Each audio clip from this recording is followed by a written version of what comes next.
My name's Tim Walterbach with IBB Talks. I'm going to be talking today about time management. As you can see, this house behind me has been put together over the last 6 months, and I probably have one more month until it's completed. To get this done in a timely fashion, so that it can be profitable, takes some thought, some pre-planning. So, first of all, the most important thing in time management is personal time management. You got to get a hold of your schedule. I know of too many subcontractors that roll up on the job at 10 o'clock and then they're rolling up the cords at 2 o'clock. And they're wondering why they can't get anything done and why their prices have to be higher than the next guy.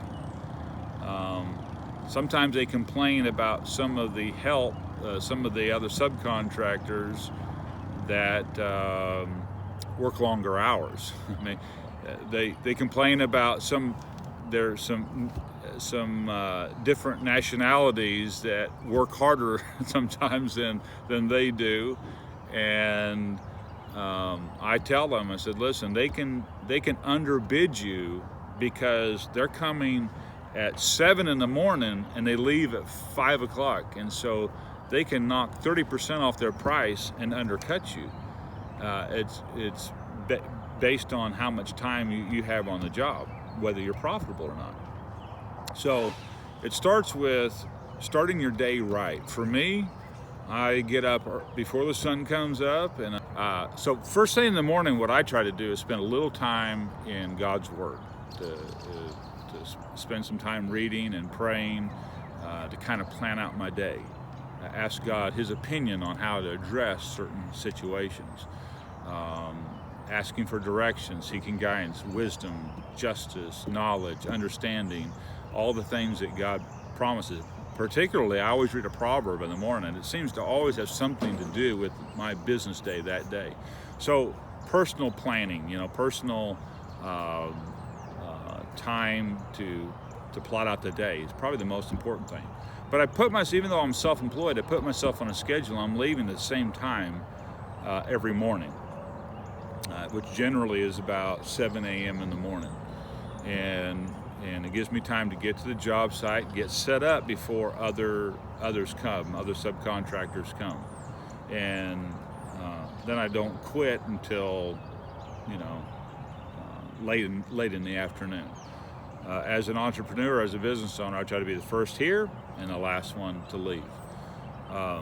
Then, to do a project like this, if you just go into it haphazardly without having that timeline always in the back of your mind of when things are to be done, that 6-month project can creep into 9 months really easy. So it begins with, for me, putting a budget together.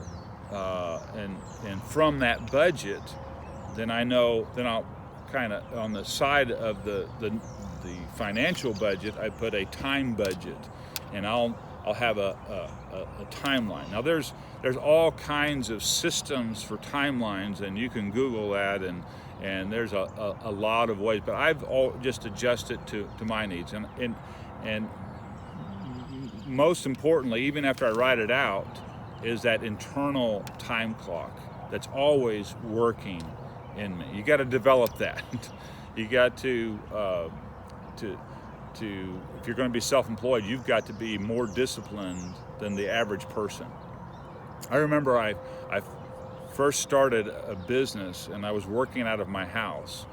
I realized that I was kind of getting to the office later and later and taking longer breaks, and I realized that this was not going to be very productive after a while. There's a proverb that says, the diligent shall be made rich. The diligent shall be put in charge. And so I realized that I was going to have to discipline myself, because I didn't have a boss that was going to lay out a schedule for me. So what I'd actually do, even though I worked at home, I'd get up, put my suit on, put my suit and tie and like I was going to work. And once I went into my office, everybody in the house, my wife was raising our kids, knew that Dad was at work. And it kind of set me as a good precedent for me for the rest of my life, that if I'm going to be in business for myself, I've got to master my schedule. You know, there's a friend of mine said, we were talking about being entrepreneurs and how much we have to work. And he says, yeah, you know what I like about being in business for myself is I get to work whatever hours I want. Whatever 80 hours during the week I want to work, I can work. Because if you're going to own your own business, it's not going to be a 40-hour-a-week job. You're going to put in 40 hours with everybody else, but you got to prepare beforehand, and you got to prepare, take care of things afterwards also. So if that's your calling in life, that's your goal, know that you're going to have to be a little more disciplined than the next guy.